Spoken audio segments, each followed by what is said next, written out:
Let's see. All right, it's Alex Mandossian here, and we're talking about new media. New media. Now, this looks backwards to me. I'm used to doing Hangouts, but this is Blab, and I'm used to doing Periscope, and I just learned that. And Seth has somehow seduced me to get on, and we're only going to do 2 people today. I know we can do 4, but if you're there, please comment and share. And we're going to talk about why new media is so important, how to define it, what gives Seth the right to talk about it. And if you don't know him, stay tuned because he has done a lot. He is the one and only to be in a distinction with the GKIC organization. No one else exists except for him to have this specific distinction, which we'll talk about. But Seth, first of all, where are you blabbing from? I am blabbing from Buffalo, New York. Buffalo. Okay, cool. We won't hold that against you. I'm blabbing from Marin County, just north of San Francisco. And we're talking about new media. So why don't you define what new media is? Many people know what social media is, but what's new media according to you? According to me, I would say new media is a platform for distributing your content to your marketplace in such a way that it is live and interactive. Those are the 2 most important factors, that it's live, you're consuming this, you're watching this right now, and everyone who's watching can interact with us, they can talk, they can interact, and I think that makes a huge difference because instead of, let's say, old media like television, where everybody saw the same show and there wasn't anything you could do about it except DVR past the commercials, now this is a personal, intimate medium where we can actually talk to our audience and they can talk back, which makes all the difference in the world. And with new media, Seth, the trend, and you know this because of your podcast, the trend is going towards broadcasting. Blab is one example. Periscope is another. Of course, we've had Google Hangouts for a while. But social media is generating new media broadcasting mediums. I think LinkedIn should be next, where broadcast is the way just to connect with others. And usually this is like a big party, but we're trying to make a business deal out of this thing. So is that a trend you think that'll continue? I do. Obviously, we saw, you mentioned Periscope and you mentioned Blab, and now Facebook is working on online streaming video, and LinkedIn, I got to believe, won't be far behind because they all want social networks. And this is something for your audience to write down. None of these social networks are actually social networks. They are ad agencies. They only generate revenue by selling ads. So online streaming video ads or click to website ads or page like ads, those are all ads, and that's how they make money. And what you got to realize is LinkedIn obviously wants to be just as profitable, if not more so, than the others. So it's another opportunity for them to serve ads to a highly targeted audience, which will make them more money. It's very relevant to me. We'll be talking about a little bit of my agenda. I have a new course coming out, first one in 7 years, called Push Button Influence. And you have a little gift to give near the end of this presentation. We're only going to go for about 25 more minutes, but the goal here is how to get access to new media platforms. There are podcasters out there. There are blogs out there. There are a lot of people who have massive reach, but they don't monetize, and they don't really get along with the internet marketing or info marketing world. And then we're trying to connect the dots and bridge that gap and kind of say, hey, let's have a truce and kind of wave a white flag and say, we can assist each other. We won't pimp our products right away.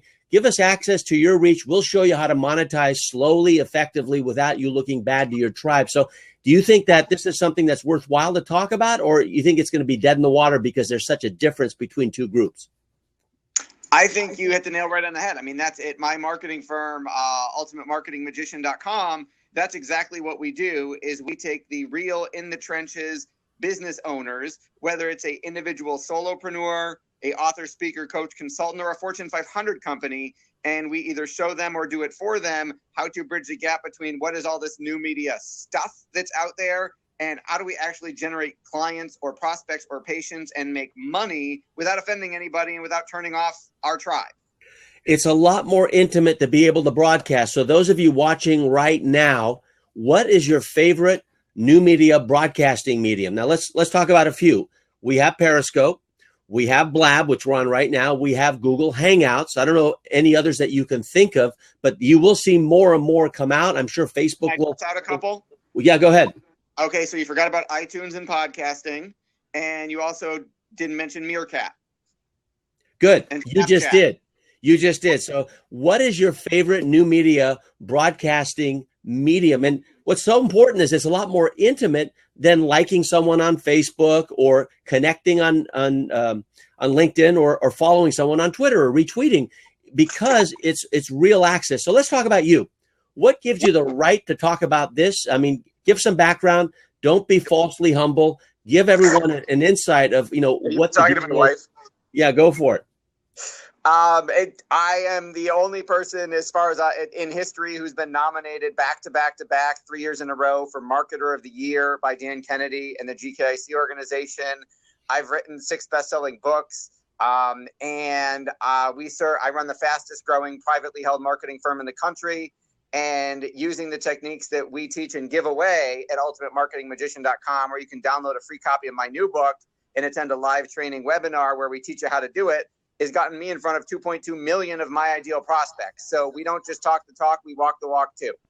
And you've connected and bridged the gap between what is out there in new media, and then you have the marketing end, so there's monetization as well. Many of us in the IM world and in the info marketing world, we want to go for the jugular vein too soon. We want to monetize it, and we don't do a 2 or 3 step process. Is that a big mistake that we've committed over the years? And is that why there's that gap or breach between the two worlds? Absolutely. I would give you an analogy. Now, Alex, you're a pretty smooth guy, so you might be able to pull this off. I am not. But if you walked into a bar, met a girl for the first time and said, "You want to get married?" I got to guess 9 times out of 10, you're going to get a drink thrown in your face or slapped. And maybe once she's drunk enough to say yes. So the going for the jugular and trying to make the sale right away without building a relationship first is the same thing as just cold asking someone to marry you. You have to build a relationship, add value, earn your stripes, warm them up before you can legitimately ask them to give you money. The course I was talking about is Push Button Influence. I'm seeding it right now. Seeding, not selling. Okay, that's something that we teach our students, especially with new media. Insinuating is not the same as selling. It's kind of more of a seduction process where, it's palatable. Well, one of the key areas, everyone thinks, whether you're an author, speaker, or if you're a trainer who fills events, everyone thinks you need more traffic, or maybe you need a bigger list, or you need more customers. Before all of that, even before you get a click as a suspect or an opt-in as a prospect, you need one thing. Here it is. You need exposure. So let's talk about exposure and why. Why is exposure so relevant, especially now with all these new media tools? It's kind of like Facebook 2006 all over again. Which is a beautiful thing. So if you started marketing on Facebook when they first started offering ads, you could buy clicks for a penny. And in some cases, the way we do it, you still can, but most markets you can't if you don't know how to do it right. So think about it. If you were one of the first advertisers on Facebook, you were printing money. Just like if you started Google AdWords back in the 90s, you could buy clicks for pennies and make a fortune. So it's the wild, wild west all over again. It is the ground floor of new media. So if you're one of the first people to be periscoping on a regular basis, if you're blabbing on a regular basis, the opportunity is if you're Snapchatting is absolutely incredible. It doesn't matter what business you're in, it works. I mean, we've got everybody from the author, speaker, coach, consultant niche. I've got a plastic surgeon who is periscoping live surgeries every day and has hundreds of thousands of followers watching these. Now, I personally do not want to watch plastic surgery. My wife does for whatever reason, but I do not. But we're still going to monetize the heck out of it because they're learning, oh, it's not that scary. Look, he's doing procedures all day. Look, he's really good. Look, these people are happy and they're safe and they didn't die. So that's how he's building a relationship with them. All right, let's talk about not diluting exposure. So, okay, you have Periscope and then soon you have Blab. And a lot of people are loving Blab over Periscope. Of course, I've been doing Hangouts since 2012. Well, hey, by the way, what do you call it when you see those little things pop up? Those aren't hearts like on Periscope. What do you call it when they're clicking on Blab? You know what those are? What are they? Those are thumbs up, whatever. Anyway, whoever's giving it to me, thank you very much. And give some to Seth as well. We call it wiping your feet when you walk in, all right, or tapping. But here's my big question. Is it possible to dilute yourself with all of these broadcast mechanisms? Is it important to pick one of preference, just like people have a social media platform of choice? Maybe you're a Facebook person or a LinkedIn person or a Twitter person. Should you choose your new media broadcasting mechanism? Mine is Hangouts. I hate to say that here, but that's what I've chosen right now. Should you choose one, or can you activate all of them the way you do? The beauty is you don't have to create necessarily new content for every single one. You can repurpose. So that's one of the things we do for our clients and we teach is, so let's say, for example, you and I recorded this blab. So you've got a video. That video could be uploaded to YouTube. I could strip out the audio of that video and make it a podcast episode. I could then transcribe the MP3 and turn that into a chapter in my next book, which is exactly how I wrote Podcast Marketing Magic. I interviewed 20 of the top new media gurus in the world, though they were all episodes for my podcast, transcribed them, edited them, and poof, I had a book that I now had 20 people promoting to 2.2 million people. So I wouldn't say just pick one. I would say repurpose your content as many ways as possible so that, one hangout becomes something that shows up 5 or 6 other places. All right. So let's talk about that. We're talking about strategy now. Now, if you're watching, you're an information marketer, you're a serial entrepreneur. Let's say you're a service professional with a brick and mortar business, but you have a book or a speech or something that you want to give more exposure to. Let's say a little workshop. You need to have a strategy. You need to have a step-by-step. Now, the strategy I espouse, the one that I'm behind, is have one piece of content per week and repurpose that 20 different ways. Now, other people look at creating 20 different pieces of content and they don't repurpose any of them, right? And so rather than the buckshot approach of having all different types of content, I like to perform one like this one and then repurposing it many, many, many different ways. So that's my overall strategy. What's your how-to strategy and how to go about this process?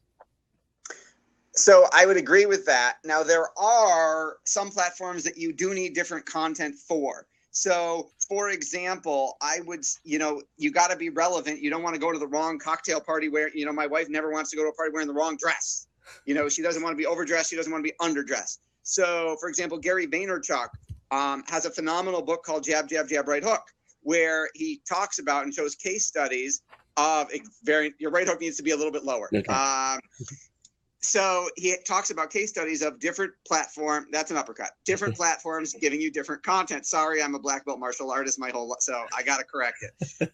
So, for example, there are things that you could post on what you would do on Snapchat, for example, is going to be very different than what we would do on Blab. Again, Periscope and Blab are different in that Periscope is I'm one person, I'm talking to people and they can type, but they can't talk to me physically like you and I are talking to each other, like we might on a Google Hangout.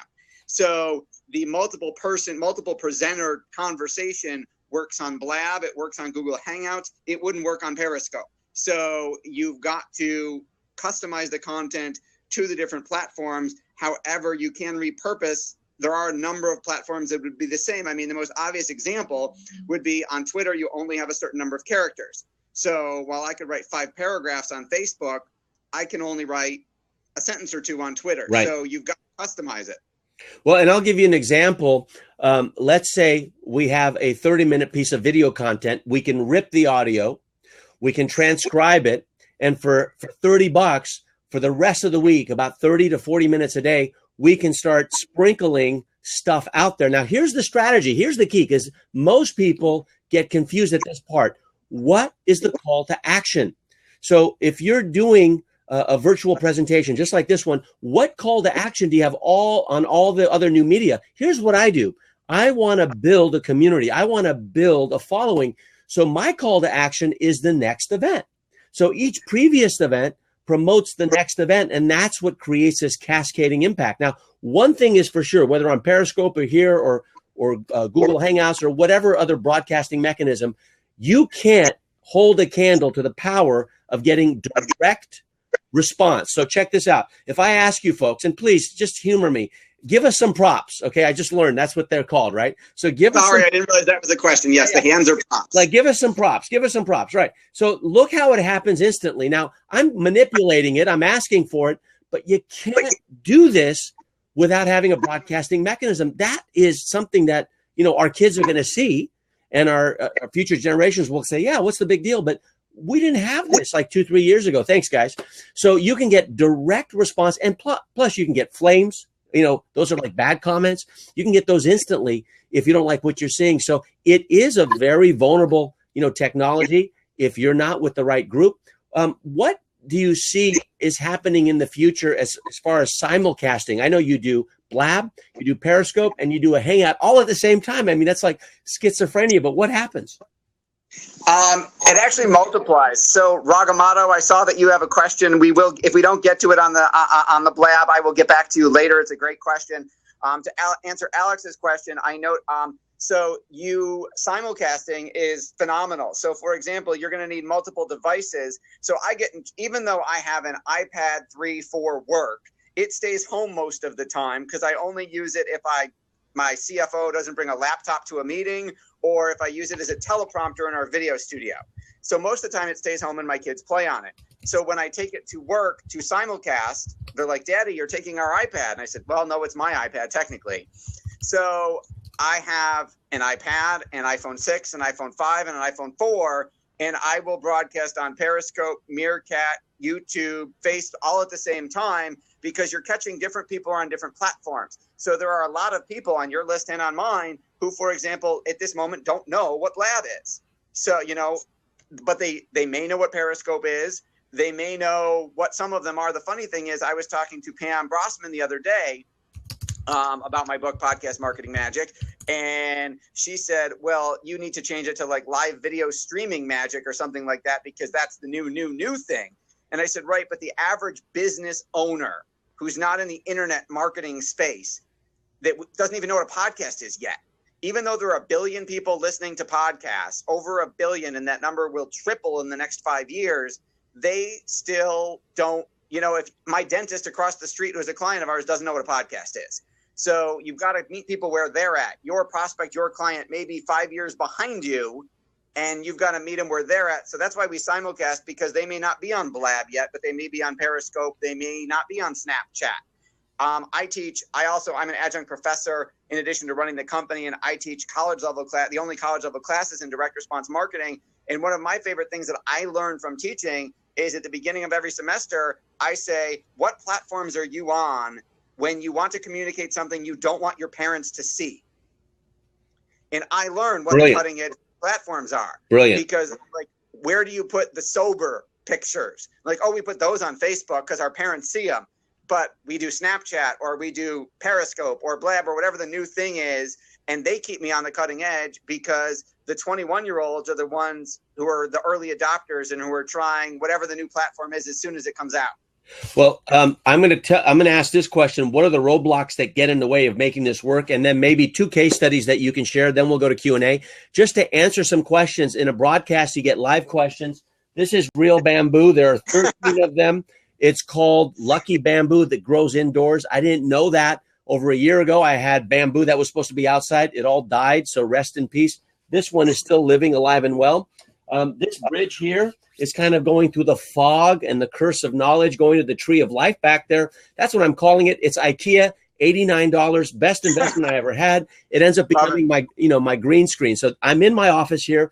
I'm literally 7.1 miles from Skywalker Ranch, which is where George did his. Lucas did the whole double trilogy, and I'm only doing that to name drop. So thank you for asking. Show me your office. What do you got going there? I saw some screens there. I got shelves behind me. I got my computer screens. I got my fake fireplace. My Atlas Shrugged is on the wall. My windows where the blinds are shut right now.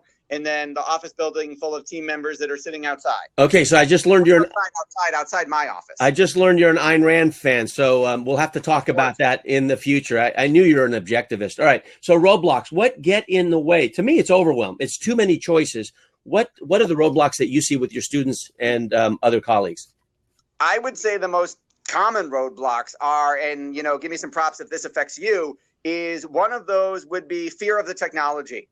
I don't know how to do it. Now, Blab and Periscope have made that ridiculously simple, where literally you and I just clicked a button and we were good. Right. Google Hangouts take a little bit more technical expertise, and GoToWebinar may take more. And running a TV studio took a whole lot more. So I would, I have people who say, "Oh, I don't know if I can do a podcast," and I say, "Can you dial a phone and hit record?" Right. And they say, well, if you tell me where the record button is, yes, I can do it. I'm like, well, then you can podcast. That's literally all it takes now. So I would say don't let the technology get in the way. It's a lot easier than you think. And if my 8-year-old son can figure it out and build his own website and have his own YouTube channel, you can too, or you can hire him. And I would say the second roadblock is worrying about what am I going to say? You know, they see Grant Cardone, who periscopes every single day, or Chris Duncan, who periscopes every single day. And they're like, I don't know if I have that much to talk about. And what you don't realize, but you know this, but what they don't realize is you've forgotten more about your business than your clients are ever going to know. And stuff you think is common sense, they don't even know about. Right. So we were doing a presentation for an IT company a week ago, and I had a list of like a 20-point marketing plan that was going to blow up their business. And I'm on like point 4, and the owner, who looks like he's in his 60s, says, stop, hang on 1 second. You got to go back. The first thing you mentioned was we needed a squeeze page on our website. What's a squeeze page? What's an opt-in? I don't know what that is. And I said, oh my God, I'm so sorry. I got to go back about 15 years because that's where you're at. He doesn't even know what an opt-in is yet. So you got to meet people where they're at and realize that something that I have forgotten about, what a squeeze page is, about 10 years ago, is new to this guy. So your frequently asked questions, your common objections, all that stuff is content for all of these new media platforms. All right, I'm going to ask for a prediction in just a moment. Thank you for the roadblocks and thank you for the strategies and the case studies. We've been talking about new media, which one of our guests and viewers said, hey, new media is just media these days. So it's only new compared to traditional media. We've talked about how to get more exposure using broadcasting mechanisms and strategies. I mentioned repurposing, and then roadblocks, making sure that the languaging is appropriate for the people we're talking to. My prediction is that off-page communication, such as email, right, that is going to be less and less relevant in the next 5 to 10 years because we're just going to go and hang out in the playground of these broadcasting mechanisms in groups like Facebook and probably new types of groups that'll be popping up, and people will be broadcasting all day. So this ends up becoming the email list. Now, it won't replace it, but this ends up kind of replacing the intimacy that email has. You don't have to open it. You're either here, you're not here. And you notice that, Seth said, give me some props if you agree with this. We don't need comments anymore. We want hearts. We want props. We want +1s. We get instant acknowledgement that way, and we get rewarded as a result. So what's your prediction for the future, Seth? I think we will see a greater splintering of the marketplace. I think there will not just be, let's say, one blab. I think there will be blabs for sub niches. So there may be a blab app or site just for internet marketing. There may be a blab just for hockey fans. I think just like we saw the splintering of 3 TV channels go to 300, and where I could only watch, hockey all day if I wanted. I think the social network, there's social networks right now for specific interest groups, and I think that's just going to continue to grow. I agree. And good news for marketers because they've identified your marketplace for you. Just go show up and advertise there. Right. And what's important is in the beginning, everything is fragile and just getting started. You got to reward everything, even for breathing. You got to reward them. So you reward students and followers in the beginning, and eventually they choose their new media platform of choice, and then they just focus on that and syndicate on others. I'm done with the curriculum. You want to give a link and access to where they can get your content and people can further the continuing education with you. And I'm going to give access to my Facebook group if you want to continue the conversation. Go for it. Absolutely. So if you want a free copy, free download of my new book, Podcast Marketing Magic, where I interview 20 of the top podcasters and some of the top marketing minds in the world and get them to spill their secrets, and then access to a live training webinar. It's not evergreen. It's not automated. I physically do it every time, where I teach the exact process I use to get my show to number 3 on iTunes and in front of 2.2 million people. Just go to ultimatemarketingmagician.com, opt in, and we'll get all that stuff to you for free. And we'll deliver an immense amount of value before we ever make you an offer. Okay, for me, it's my Facebook group, which right now is growing at about 100 people a week. I mean, it's not super fast, but not super slow. And it's for presenters, master virtual presenters, authors, speakers, and trainers who want to get this down. Now, my hidden agenda is I'm going to sell you something in March 2016. So you can stay or you can go, but that is how far ahead I'm planning, about 6 to 7 months from now. So simply go to marketingonline.com/MVP, Master Virtual Presenter, MVP group. marketingonline.com/MVP group. It's a forwarding URL. It'll get you. We'll have to okay you, and we will see you there. I put it in the chat as well. Now, you want to handle some questions? You want to invite some people in, Seth, or what? Absolutely. Yeah, I'd be happy to answer some questions. I know we had some in the comments. I'm going back through here. Let's see. I saw Jamie, Slapshot Studio. What to do about overwhelm with technology? Oh, wait. We're going to Skeptic Shop. Okay, you got a question? How's it going? Yeah, hey, good. I'm apprehensive a little bit about what you're saying, but it might be a little bit about me making some assumptions and not totally understanding. Things. Are you hearing me okay? Yeah. Okay. When you talk about things in social media, such as the convenience of certain forms of communication and maybe the efficacy of those forms of communication, I sort of hear a lack of substance in the exchange. That the convenience is approval or disapproval, but I don't hear ideas being processed or identified and discussed.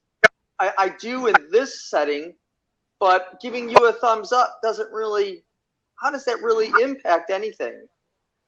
I have a comment. Seth, you want me to take it first? Go for it. Okay. So, for example, I'm a Blab virgin, so this is my first show. So the fact that I'm here and I started it and I pre-scheduled it, for me is a miracle because I'm kind of a tech dummy. Now, what I'm doing is I'm demonstrating the efficacy of how instant the response is. Now, if this were a real live Blab where I'm a veteran and I'm actually, presenting content and it's not just kind of a party and testing things out, we're actually beta testing content. It's our first interview together. Mm-hmm. Then what I would be doing is taking polls and having more efficacy with the questions. But all I'm doing is I'm demonstrating how powerful the medium is. And then the next level, when we get serious, watch my Hangouts, you'll see efficacy. But, we start doing stuff like this, which no one does. This is like my flip chart, and it gets more and more serious. So for me, I'm kind of against the party and all the background talking, although that's fine. That's what Facebook is. I like to have a little bit more of a business, mindset where you can bring play and business into it. And, I'm actually agreeing with you. I'd like to see more efficacy. And by so doing, I think it'll raise the bar on people just, messing around and actually, making it not only monetizable, but, practicing business. I love my son, to start learning how to do that. Seth, what would you say? I would say two things. One, I think the noise makes it more important to stand out and offer good quality content. And it makes it, the more noise there is, the easier it is for the good content to stand out. You want people watching stupid cat videos because it makes your quality content that much more impressive and more valuable. And I think, to agree with what one of your points, the wonderful thing about social media and new media is it gives everybody a voice. The bad thing is it gives everybody a voice. There are people there who you might not want to listen to. So that's why we've got to show up and deliver value so that you want to keep listening to us. Yeah, and interestingly enough, because it's so convenient, it prevents people from delivering their best content. They just kind of have fun with it. That's why people spam with email, because it's free, So unfortunately, we have to get through that and treat it seriously. Let's go over to, is it Jaime or is it Jamie? It's Jamie. Jamie. Yeah. Jamie, hey, man. Hey, how are you? Hi, Seth. How's it going? Hey, Jamie. Thanks for being on my podcast. I appreciate that. My pleasure. And it's nice to meet you, Alex. How are you?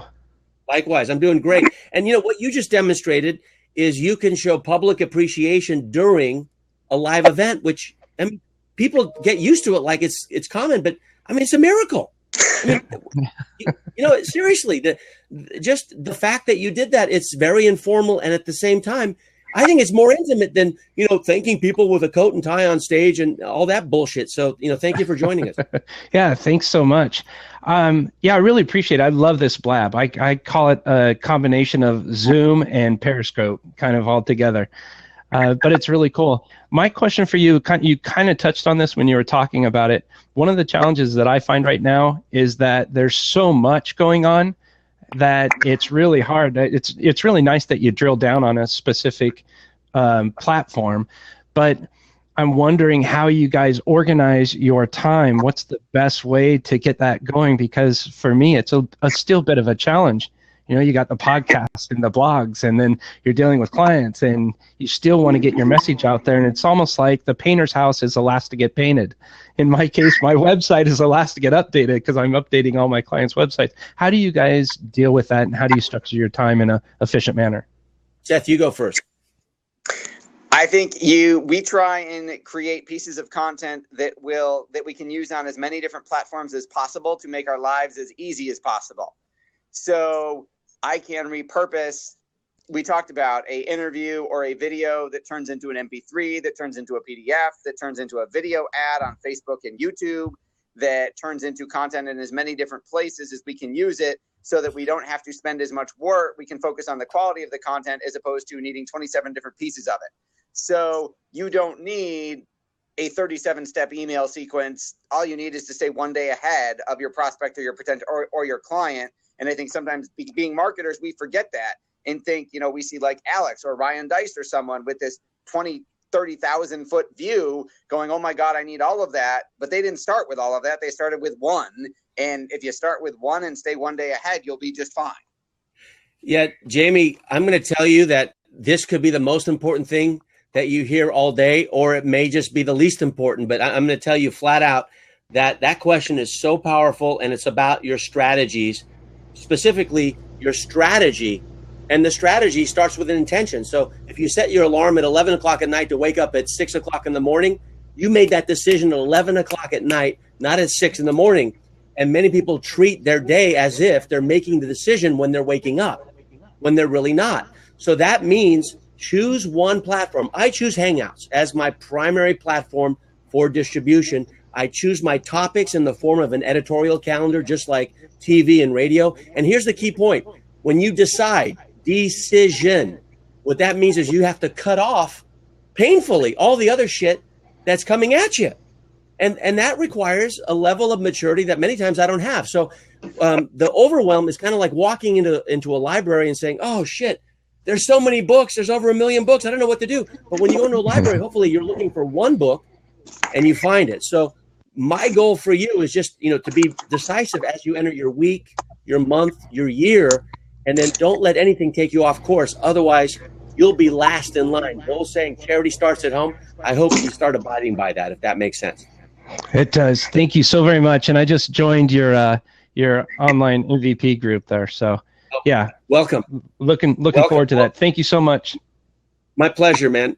Jason, you're on. If you have a question, hey guys, yeah, absolutely. Thanks for having me on. I also joined your MVP group, so I'm an MVP already. So it's a really good start. Awesome. So we were talking about like podcast, and Seth, you're talking about your podcast. And I also, my YouTube channel is kind of where I make my living. It's like my hub. But my podcast is basically a satellite of that, just like a lot of my social sites are. And in promoting of my podcast, I have it on SoundCloud, which I have a very large SoundCloud following because it's very social media based.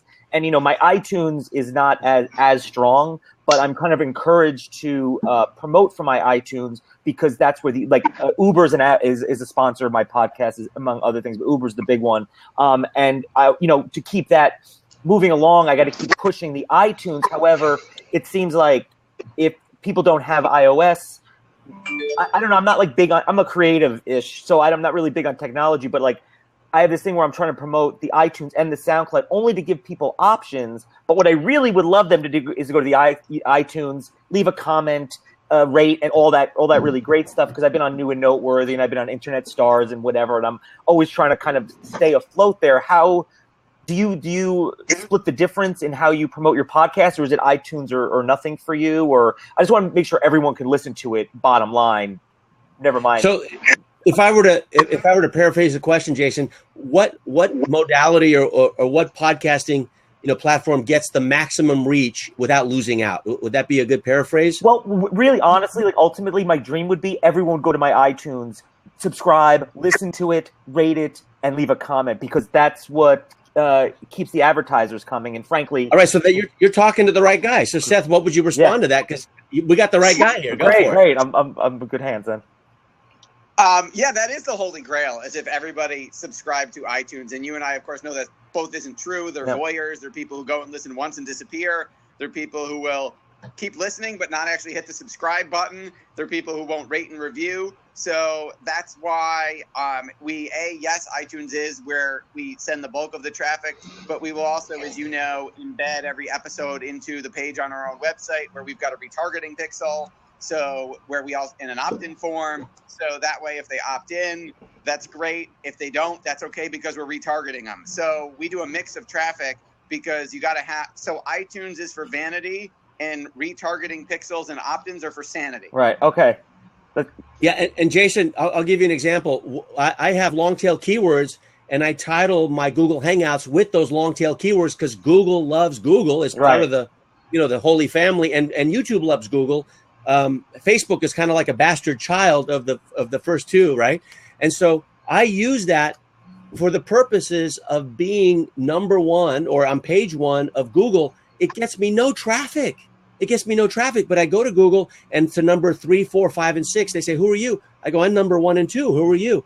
So it gives me a third party endorsement through the most important website on earth, Google, and through YouTube. And so when Seth says vanity, you have different intentions. One is for perception, and the other one is for ultimately putting bread on the table. Sure. And, if I could put a retargeting pixel on my iTunes podcast page, I'd be golden. Yeah, exactly. I think part of my problem is because the bulk of people that follow me, it's probably like Tumblr, YouTube, and then maybe Twitter. Is that those people aren't used to being on iTunes for really any reason. Like a lot of those people that look at it don't listen to podcasts because I do comedy and the like. So for them, it's kind of like everything's very visual. For them to go to something else and subscribe to it, I think it's just a different way of getting there. And so trying to reprogram them is probably impossible. I appreciate your help, guys, and thank you for making me an MVP. Sure thing, man. Hi, guys, thank you. And I'll follow both you guys right now. All right, man. Take it easy. Awesome. All right, let's do Omar and wrap, and then do Omar, and then we'll move along. Okay, Omar, go for it. Question. Oh, I got an echo. Sorry. Let me close this up. Okay, hey, I'm not going to hold you. I just wanted to say thanks for coming on. I just wanted to welcome you on. I wanted to ask all my followers for the first time. I got more followers than you. You taught me well with the Google Hangouts, and I'm over here, and I'm loving it. I'm Omar, and I'm a blabberholic.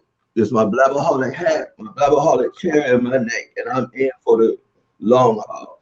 I'm doing that. I'm looking following, and I'm looking forward to monetizing it.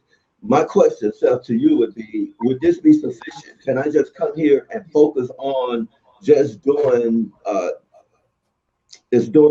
blabs? Forget about the Periscope, forget about the Google Hangouts and everything else, and let this be sufficient. Would that work? I wouldn't forget about any of them because Blab is still in beta. So whereas and Periscope obviously has a whole lot more people on it already. I'm not saying Blab won't catch up, but I would do as many of them as you can do well because you could have bet on MySpace years ago, and if you put all your eggs in that basket, just like Rupert Murdoch, you'd be very upset about it. So we don't have a clear winner yet because they're both. Periscope's only 6 months old, although obviously the acquisition by Twitter certainly helps. I would do as many as you can do well, and so that way you've got a horse in every race, so that if Blab goes away or gets replaced by something else, you didn't put all your money in Blab and then you're screwed.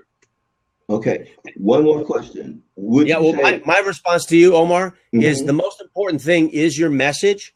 It's your content. The context is what we're using now. That's important. But if your messaging doesn't change, then it doesn't matter what conduit you send it through. It's still going to have the same impact. So be crystal clear on the message and the market that you're speaking to. Okay. Now, with Twitter, is Twitter doing for us more than what Google Plus did for us? Is Twitter doing their part using the Blab concept? What I'm asking is Twitter doing a good job as far as getting us out there? Would that be, adequate opposed to the Google Plus community? Do you think they're doing more? I think Twitter is obviously Twitter has become much more valuable. And a Twitter following has become much more valuable with Periscope and Blab that are both obviously integrated with Twitter. So in terms of I can't compare and contrast, is Twitter marketing Periscope better than Google marketed Google Hangouts. Alex could speak to that better than me. However, all of a sudden, having a decent number of targeted Twitter followers is a whole lot more valuable now with Periscope and Blab and Meerkat. Great, good. Okay, hey, I'm out of here. Let me just ask all my friends and followers over here to share this Blab. Let's fill the house. Let's welcome Alex in here. Let's show him how it feels. Let's get this thing up to about 150. If everybody share it and retweet it, we'll blow the house up. Thanks a lot. See you guys later. Thanks so much. Right. Rogerio, what's your question? All right. Yeah, the question is related to the promotion of these events. So I posted before, and this is a continuation from Ted's from a hangout we had last week with Alex. Hi, Alex, by the way, this is great. My first Blab too. This is awesome. So what I'm going to tell you, Rogerio, just because I know your question, before you focus on promotion, I know J.S. Gilbert was talking about how to get the most out of a Blab, which we're probably not doing right now because we're not rotating. And, we have different agendas right now, but I'm just fighting for my life, just not to look bad. But the focus is get exposure first, forget promotion, get a massive exposure and community rolling, and then promotion may change. Because if you have an intention for promotion with a small group, that may change with a bigger group. My launch in March is going to change as I bring more people into the Facebook group and I get opinions of what to do and what not to do.